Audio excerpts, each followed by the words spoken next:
Which brings us to an urgent question on Storm Goretti. Andrew George. Madam Deputy Speaker, to ask the Minister in the Cabinet Office if he will make a statement following Storm Goretti. Minister. Madam Deputy Speaker, can I thank the honourable gentleman for his question, and can I express my deepest condolences to the family and the friends of the man who tragically lost his life in Cornwall during Storm Goretti. Last week, the Met Office issued a red weather warning for wind covering South East England, with wider parts of the UK covered by amber and yellow warnings for wind, snow and rain. As is normal when these alerts are issued, the government took action to ensure the necessary preparations for the arrival of the storm were in place. In view of the potential threat to life, to Cornwall and to St Ives specifically, the Cabinet Office issued 2 emergency alerts to approximately 500,000 people on the Isles of Scilly and in Cornwall, both of whom were under a red weather warning, urging them to stay indoors during the severe winds. Storm Goretti caused disruption across the UK. However, some of its most significant impacts were felt in the southwest. The storm saw a peak gust of 99 miles per hour on the Isles of Scilly and was the worst windstorm in parts of Cornwall and the Isles of Scilly for 30 years. The storm damaged infrastructure, resulting in impacts on transport, power and telecom sectors, particularly impacting rural communities in the southwest. Over 250,000 customers lost power during the storm. This morning, 193 customers remain without power in the southwest as a result of Storm Goretti, with 82 identified as vulnerable customers who continue to be offered support by local authorities. Industry expects all remaining customers will have their power restored by later this afternoon. While reconnections are continuing at pace, I am aware that a small number of customers have been off supply for an extended period. These are in some of the hardest to reach parts of the network in remote rural areas. My right honourable friend, the Energy Secretary, remains in close contact with National Grid Electricity Distribution on the progress of restoration and to ensure remaining supplies are reconnected as soon as possible. Support is being provided to vulnerable customers by local authorities whilst power supply is restored, and yesterday the National Grid Electricity Distribution deployed 900 engineers and field staff across the southwest to further support restoration efforts and reconnect those without power as soon as possible. Overall, the response to the storm has been managed effectively and the local response mechanisms have worked well. This is a testament to the work of the Local Resilience Forum, which include emergency responders and utility workers, as well as the local communities who've pulled together to work so hard in difficult conditions in order to keep people safe. Madam Deputy Speaker, during these periods of disruption and damage for so many, it is ordinary people looking out for their neighbours and those most vulnerable who help us recover and repair and begin to get back to normal life. I am sure that the whole House will join me in paying tribute to those communities and commit to doing all we can to support them now and when severe weather hits again. Andrew George. To the Minister for his reply, and he's described the impact that it's had on our communities. As he rightly says, the West Cornwall and the Isles of Scilly took the brunt of the storm, but it nevertheless had a devastating effect throughout Cornwall and indeed in southwest England and beyond. I mean, nursing home patients were evacuated at haste. Homes were without power for many days, and thousands of vulnerable people were isolated and still are, I have to say. Many residents in my constituency observed that if this same level of destruction, service outrage, loss of life had happened in London and the home counties, they believed that the national media would have given it high headline billing for days, and the government would have declared a national emergency. Of course, frontline workers have been amazing, and indeed communities have come together incredibly well. However, in spite of the Minister's optimism, I discovered that utility companies' reports of figures home reconnected to be unreliable. And indeed, I also discovered that we have now a society which is now more reliant on these utilities and services, and now less resilient, because many places affected by these outrages have not been able to communicate because all power, broadband, mobile signal had been cut. And of course, higher authorities have decided to turn off the analogue signals some time ago. It has actually meant that people in vulnerable positions have not been able to communicate their vulnerability. And that, I think, is a very serious matter, particularly people who are traumatised and isolated. Service providers have told people to phone or follow advice on their website or just click the app. How can they do that if they're completely cut off? So therefore, I must ask the Minister, why has the government not considered or viewed this a national emergency? What additional support will the government provide beyond the compensation utility providers are obliged to provide? Will the government review the Bellwyn funding formula, which seems designed not to help very small authorities like the Isles of Scilly, nor very large ones like Cornwall?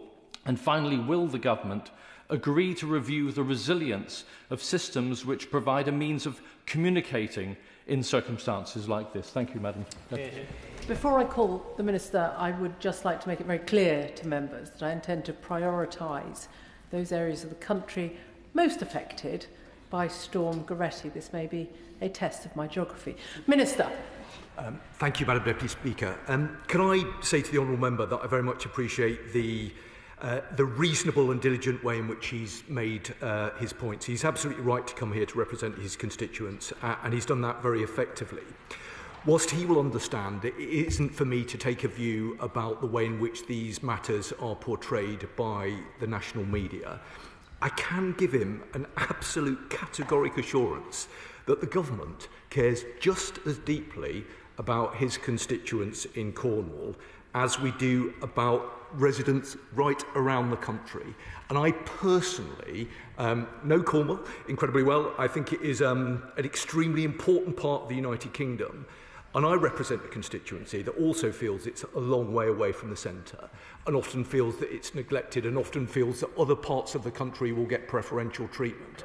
So I can say to him and other honourable members from the county of Cornwall that we take the points that they're raising today very seriously, and I give him an assurance that government departments, agencies and local partners have and will continue to work very closely together to ensure that Cornwall has the same emergency support, recovery funding and resilience measures that would be available to other parts of the country, including those parts of the country that he mentioned. Now, let me give him a bit more detail about that, because this includes support for affected households and for businesses, and the very important issue of the coordinating activity that takes place with local authorities, as well as important engagement with utility providers and the emergency services to ensure that collectively we are working together to get services restored as quickly as possible. Now, we do fully recognise the particular vulnerabilities of coastal and rural communities, like the one that the Honourable Gentleman represents, and that the disruption and that severe weather will inevitably cause a significant amount of disruption to infrastructure and to livelihoods in areas such as Cornwall under the conditions that we've seen over the past few days. But the government remains absolutely committed to standing alongside Cornwall as the recovery effort continues, and to ensuring that no community in Cornwall or anywhere else in the United Kingdom for that matter feels overlooked or treated differently because of where it is located. Now, I do recognise the impacts of severe weather like Storm Goretti, that they're hugely disruptive and distressing for those who've been affected. And of course, this can feel even more acute for vulnerable individuals and those in more remote communities who can feel isolated from support.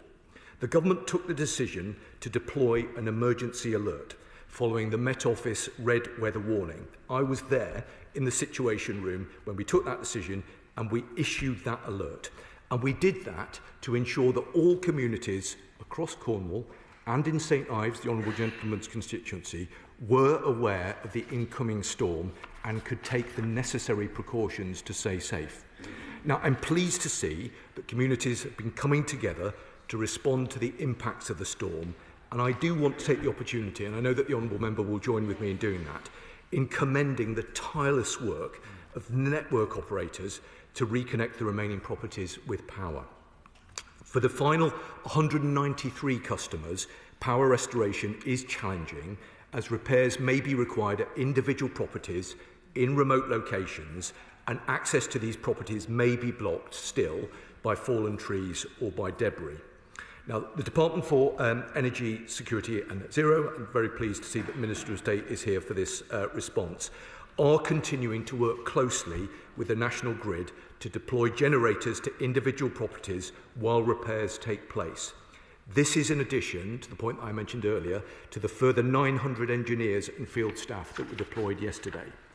Vulnerable people are being supported and have been offered alternative accommodation, transportation, support and hot food. I can give the Honourable Member and the House an assurance that the Cabinet Office continues to work closely with DESNES, MHCLG and with DEFRA to ensure that the recovery efforts are progressing. Order. I very much appreciate, as I'm sure Cornish members do, the Minister's comprehensive response to that urgent question. It was twice the length of his initial response, and perhaps answers could be slightly shorter. Jayne Kirkham. Thank you, Madam Speaker. Firstly, I'd like to take this opportunity to thank members of the emergency services and the utilities and the volunteers and everyone across Cornwall who's looked after their neighbours and responded so brilliantly to what was a storm that tested the resilience of rural and coastal Britain to the hilt and exposed vulnerabilities in our infrastructure and our emergency planning that could affect any part of the country. Now, the Honourable Member has mentioned communications technology that proved unreliable after the shift from digital to analogue. That failed without power, leaving people completely cut off. I would ask that this could be taken into account for future backup with communications, maybe satellite, using satellite and moving more quickly to that. The priority response services for vulnerable people also rely on sign-up and rely on being able to contact those people. So again, could the Minister please agree to look at this when it comes to future incidents, because the climate is changing. This storm was incredibly ferocious and terrifying, but there are likely to be more like it. Well, I'm extremely mindful of your earlier guidance, Madam Deputy Speaker, with regard to brevity. I hope the House will understand I was just seeking to convey the seriousness with which the government take these issues. The Honourable Lady, she does make an important point about telecoms, and I absolutely give her the assurance that we'll look carefully at this. As I know will the local resilience forums. Having discussed the matter with colleagues in MHCLG earlier today, I know that there is a process in place where local resilience forums will conduct both a hot debrief and then subsequently a cold debrief to look very carefully at what's happened and what lessons can be learned from it. But I think the Honourable Lady makes an important point, and of course we'll look carefully at it. Shadow Minister Mike Wood. Thank you, Madam Deputy Speaker. I join the Minister in thanking the emergency services, the local authorities and Environment Agency staff and volunteers who worked tirelessly to recover from the storm and to keep the public safe, and in sending our condolences to those families who are grieving and whose lives have been upended by the storm. Given the severity of this and previous extreme weather events, can the Minister outline what further preparations the Government will make for future storms and for adverse weather? Does the Government plan to carry out further storm preparedness exercises and to implement lessons learned from the previous test of the emergency alert system in response to these extreme weather events? Can the Minister confirm what further discussions the Government has had internally and with local authorities, utility providers and emergency services to coordinate the continued response to this storm? And does the Minister agree that the latest mass power outages in the South West show why the Government should reconsider its drive for more electricity pylons and instead back faster undergrounding of cables, and particularly in high wind zones? As the Honourable Lady said, many people reported that when the power failed, mobile signal followed shortly after. So what is the Government doing to ensure the telecommunications masts have sufficient battery or generator backup to remain operative during 48 or 72-hour storm cycles? And what assessment has the Minister made of the implementation and the operation of the severe weather emergency protocol to support the most vulnerable, and particularly those sleeping rough in rural areas like Cornwall and the Isles of Scilly? Storm Goretti has led to significant rainfall across many parts of the country. So can the Minister confirm what assessment the Government has made of localised flooding and whether support will be made available for those affected by Storm Goretti through the Flood Recovery Network? And finally, Madam Deputy Speaker, I understand the Flood Resilience Task Force met on the 8th of September. I would be grateful if the Minister could outline what actions were taken following that meeting on the 8th of September to prepare for eventualities such as this. Well, I'm grateful to the Shadow Minister for the points that he has raised, and he's absolutely right to recognise the efforts of all of those involved in the operation, both to support local residents and to restore power where it's been lost. I think it is worth making the point where normal people will hunker down under these very difficult conditions. We should collectively pay tribute to those who don't do that, but go out and brave the elements in order to restore power and provide support to those residents who need it. I thought the Honourable Member made some good points about the importance of looking very carefully at these matters and ensuring that government is properly prepared for future incidences. I've already looked quite carefully at the way in which there was a response to Storm Arwen a number of years ago, and I think the government can learn quite a lot from that particular response, and I will ensure through the Cabinet Office, working with colleagues across government, that we look very carefully at the response to this recent storm and ensure that we are drawing lessons out of it so that as a country we can be as resilient and as best prepared for future challenges that undoubtedly we will face. The Shadow Minister specifically raised the issue of telecoms, and whilst I know that he will understand that telecoms equipment is usually highly resilient and major outages are extremely rare, most telecoms equipment relies on a power supply which of course can be disrupted by severe weather. On the rare occasion that the sector does experience an outage, there are statutory obligations on telecoms providers to maintain the availability of services and report significant outages to Ofcom. But in general terms, I give the Shadow Minister an absolute assurance of the seriousness with which we take these matters. We'll look very carefully at the response and ensure that we draw all of the right lessons from it. Perran. Whereas, Madam Deputy Speaker, jutting out into the Atlantic, Cornwall and the Isles of Scilly have often found themselves in the front line of nationally significant weather events. And predictions, as my honourable friend has just mentioned, are that storms like Goretti will become more and more frequent. And this is a reality that I'm not convinced has been taken seriously enough by consecutive governments. Now, the response from the people of Cornwall and the Isles of Scilly before, during and after Storm Goretti has been nothing short of remarkable. But can I urge the Minister to please commit to a comprehensive cross-departmental review of the resilience of essential Cornish and Solonian infrastructure, communications and priority list support? Well, Madam Deputy Speaker, I'm very grateful to him for the point that he has made, which I think is a very good and reasonable one. Let me take the opportunity to reiterate the point I made earlier to the Honourable Gentleman about the Government's commitment to Cornwall. I do absolutely recognise that Cornwall, like many other coastal communities, can feel geographically isolated and a very long way from the centre. The Government understands that, as do I, as the Minister for Resilience. The Honourable Member has made good points about looking in the round, specifically with regard to the resilience of Cornwall. Let me give an assurance that I'm very happy to continue that conversation with him and other colleagues. I'll look carefully at the detail of the point that he's made, and as I say, I'm happy to discuss it further with him. Liberal Democrat spokesperson Tim Farron.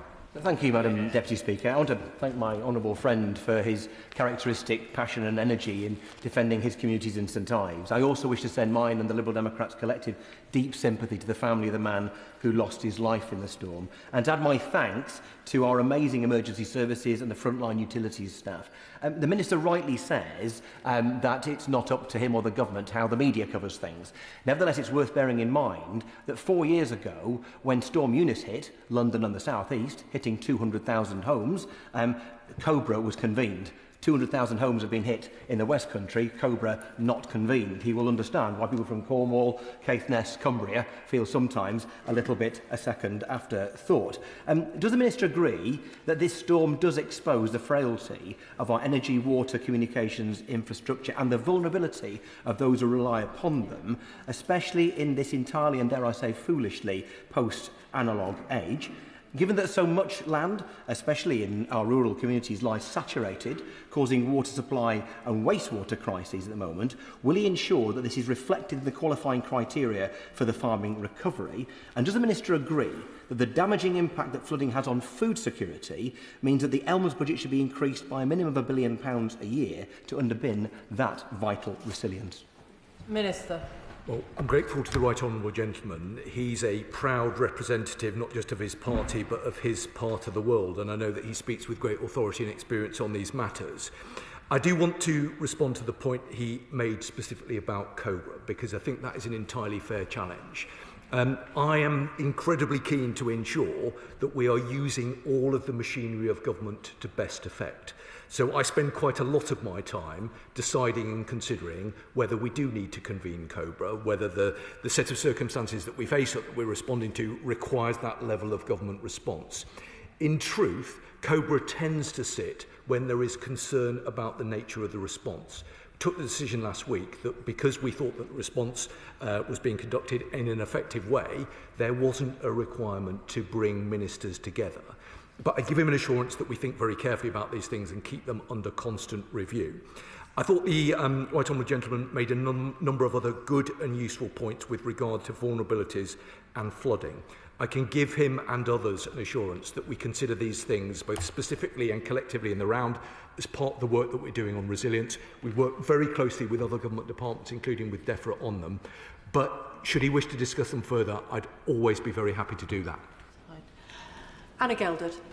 Whereas, Madam Deputy Speaker, and may I align myself with the previous comments regarding the tragic loss of life in Cornwall and add my thanks to the local emergency services, utilities companies and local people who have worked tirelessly over the weekend to make sure that arms have been put around our most vulnerable in our community. And with an ageing population, South East Cornwall has many vulnerable residents who rely on consistent power and water. The extended outages during Storm Goretti left families in unmanageable conditions, and storms will only likely increase if we don't tackle climate change. So will the government work with utility companies to prioritise vulnerable households and ensure faster restoration times during severe weather events?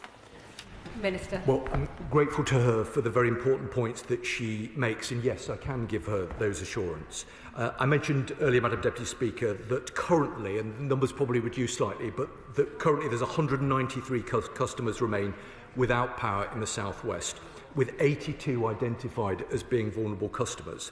Now, working with National Grid Electricity Distribution, vulnerable customers have been supported by local authorities and local resilience forums throughout the incident. This has included the provision of alternative accommodation, battery packs for medical equipment, transportation, warm spaces, crisis packs containing torches, blankets, hand warmers and warm clothes, and a welfare van providing hot food and drinks. I'm also aware that the National Grid Electricity Distribution is exploring the deployment of generators to get customers back on supply as quickly as possible. And finally, I'd like to take the opportunity to say, and I know that the Honourable Lady and others will agree with me, I'm very grateful for the support that the British Red Cross have provided to the most vulnerable customers.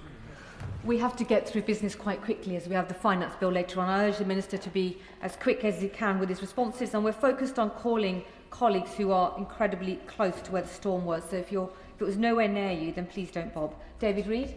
Thank you, Madam Deputy Speaker. I just want to start by placing on record my thanks to the Met Office, who are based in my constituency of Exmouth and Exeter East, for their sterling work throughout Storm Goretti, and all year round they have international expertise and they are a real asset to our country.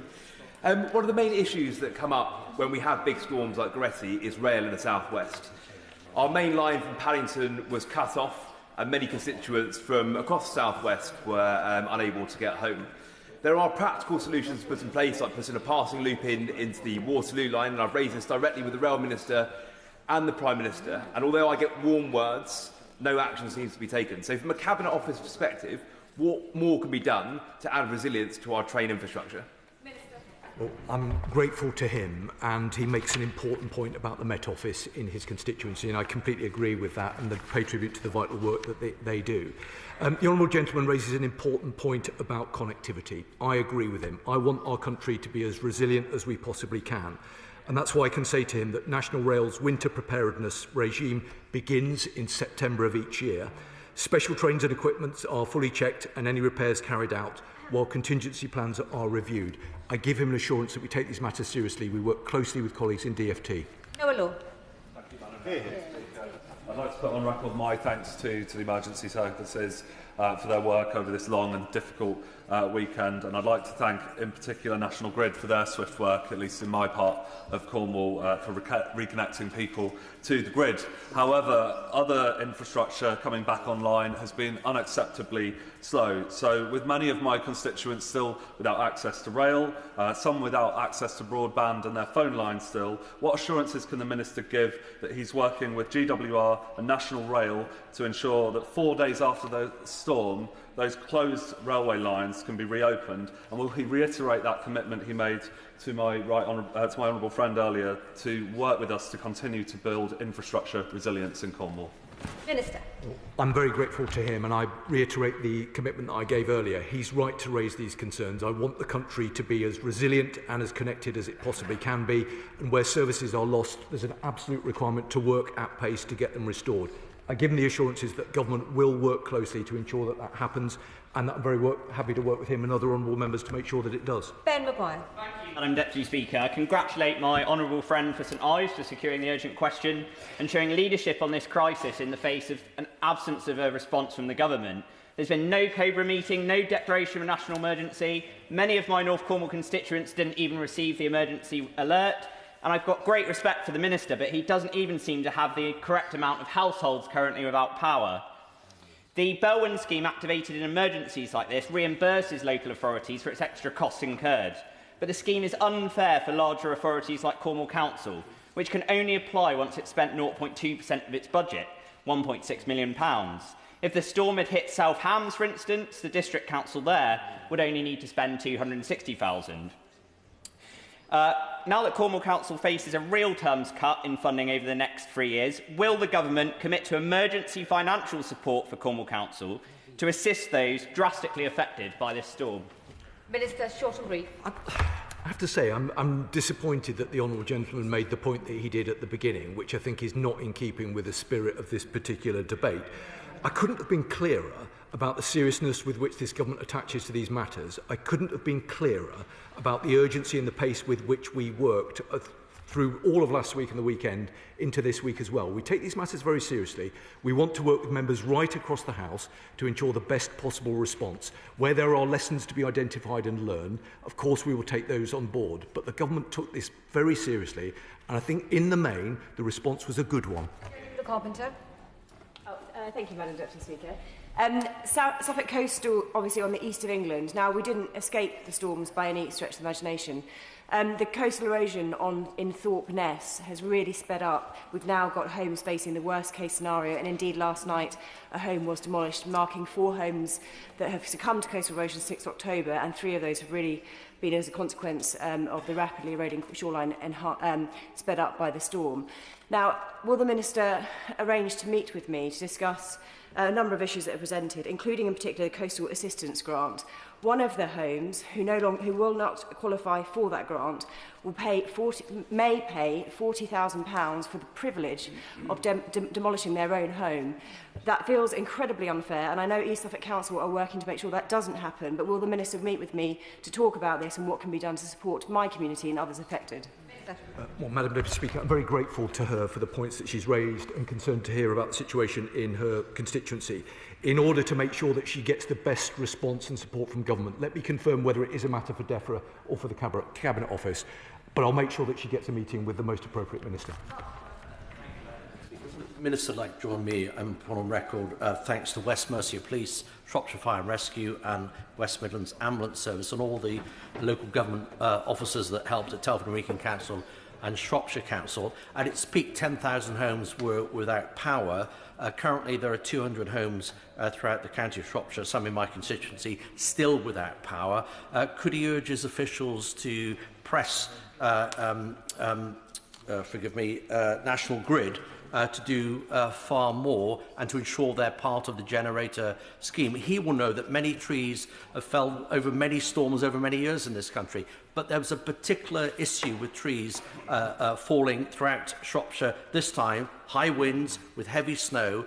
They blocked the M54 for a large part of it. They blocked the main railway line into Birmingham. So it might seem a minor thing. Could there be a review of the number of chainsaws and people who can operate chainsaws available at Network Rail, at Highways England and in the National Grid? Well, the Right Honourable Gentleman made a significant number of very good and constructive points, including one about chainsaws. And I'm told that work has taken place to look at the number of chainsaws. So the government are looking at that, working with partners. Let me join with him in paying tribute to the organisations that he listed, including West Mercia Police, to the Fire and Rescue Services, and to other local services who have been involved in the recovery effort. They do sterling work. They are the best of us, and I join with him in paying tribute to them. Right Honourable Gentleman always takes the opportunity to raise a number of good and considered points. Let me say to him, I look very carefully at them, and as he knows, I'm always very happy to discuss them with him, as is the Minister of State for Desnes, who was listening intently to what he had to say as well. Patricia Ferguson. Thank you, Madam Deputy Speaker. Of course, my own constituency is rather a long way away from Cornwall or the Scilly Isles. However, I do live in a part of the country that is not immune to major storms. And as Chair of the Scottish Affairs Committee, we have undertaken an inquiry into connectivity, particularly in the islands and in the rural areas. It's been reported to us that islanders on the Isle of Tiree, after a recent storm, were actually without any connection to even the 999 services for a matter of 6 days, which is clearly unacceptable and shouldn't be happening anywhere in these islands. But the point that's come out to us already in the early parts of our inquiry is that people want to see resilience. Resilience is difficult when your connectivity is actually very poor to begin with. So can the Minister look into this issue of resilience so that people across the country have some assurance about future activity? Well, yes, I can give her that assurance, and I can say to her that resilience now sits in my brief. It's something that I take very seriously. I'd be very happy to work with her and colleagues from around the House, including, of course, from Scotland. She's right to make the points about connectivity in the way that she does. We want the country to be as resilient as we possibly can, and we're working at pace to make sure that it is. Thank you, Madam Deputy Speaker. Despite the best efforts of people on the ground, during the storm, an entire county in the United Kingdom, namely Caithness, was completely cut off. No road, no rail access, and flying a chopper in that blizzard weather was unthinkable. Now, the House knows how appalled I am that pregnant mums have to make a 200-mile round trip to give birth in Inverness. Frankly, it's a miracle that something horrible didn't happen. So I wonder, can I suggest to the Minister that COBRA should, as a matter of some urgency, formally look at why the Scottish Government was so utterly and appallingly ill-prepared for something that could have become a major disaster. Well, I'm grateful to him for the points that he's made and the representations of his constituents and his constituency. He will understand that from a UK government perspective, of course, we want to work very closely and cooperatively with the devolved nations right around the country. We want to work closely with the Scottish Government, as we do with other parts of the United Kingdom.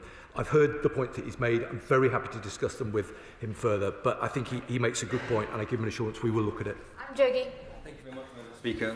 Storm Goretti had a big impact back home in Newcastle Line, made all the worse by the disgraceful response of Staffordshire County Council. I wrote to the County Council on November the 28th, asking what plans were in place to ensure that they were prepared for the bad weather. I was told on December 18th that they were prepared. They were not. Rural communities cut off, schools closed, vulnerable people stuck at home, empty grit bins all over my constituency, and roads left ungritted. So what pressure can the Minister apply, and what guidance can be given to Staffordshire County Council to make sure they get a grip in keeping my community in Newcastle-Lyme safe the next time we have such bad weather? Well, I'm grateful to him. He's right to raise the importance of the roles that councils have to play during challenging circumstances. I know from work that I've done recently with MHCLG that there is a process of review, what I described earlier as the hot review and the cold review, to look very closely at what's happened in a particular set of circumstances. I'm sure there will be opportunities for him as a local member to feed into that process, but I've heard the points that he's made. I'm very happy to discuss them with him further. Quick questions now. Alison Bennett. Thank you, Madam Deputy Speaker. I was very grateful to receive a phone call from the Honourable Member for Coventry East on Friday afternoon, warning that because of Storm Goretti, Haywards Heath in my Mid-Sussex constituency might be losing its water supply. In the event it was East Grinstead, they're not getting their water back till tomorrow. So what is the government doing to address the evident frailty in the resilience of our water treatment systems? Minister. I'm grateful for her referencing of the Honourable Member for Coventry East, who was with me on the front bench very recently. I can give her the assurances that we seek. We work very closely across government, including, of course, with DEFRA, but I'm sure the Honourable Member would be happy to meet with the Honourable Lady should she wish to do so. Hannah Donegal. Madam Deputy Speaker, the Minister will be aware that there are a number of places in Sussex and in Kent that are still without water as a result of power outages that occurred during the storm, including in Madam Deputy Speaker's own constituency, people are affected. And what is happening here is that a power supply is interrupted briefly to waterworks. That then means water supply goes off for days, if not longer, which is a really serious interruption for people. The National Risk Register, which the Cabinet Office oversees, currently ranks loss of water supply as the lowest form of risk, 1 out of 5, which I think many of us who have got constituents living without water for days would struggle with. Could the Minister have a look at whether it's ranked correctly in the National Risk Register and what preparations there need to be for major incidents like this? Well, Madam Deputy Speaker, the Honourable Lady makes important points, and I will undertake to look at the point she's made specifically about the risk register. I think she will have heard the comments made by DEFRA Minister in the House yesterday with regard to the water outages in Sussex and Kent. She will know that the government take these matters very seriously, and I know that colleagues in DEFRA are continuing to monitor the situation very closely and are engaging with industry partners. Yes, Brownfuller. Deputy Speaker, a cargo ship lost a number of shipping containers along the shipping route off the south coast during Storm Goretti. This is the second cargo ship to lose shipping containers in a matter of weeks that are now washing up on the shoreline in my constituency, posing a risk to the public and to the environment. What lessons can the government learn regarding maritime resilience when we have these extreme water events, weather events, which we know are going to keep occurring? Minister. Well, I think the Honourable Lady makes an important point, and it will have been heard by ministerial colleagues in a number of different government departments, but I'll make sure that she gets an appropriate response from the appropriate minister. Mr Jim Shannon, is this question about the Storm Goretti?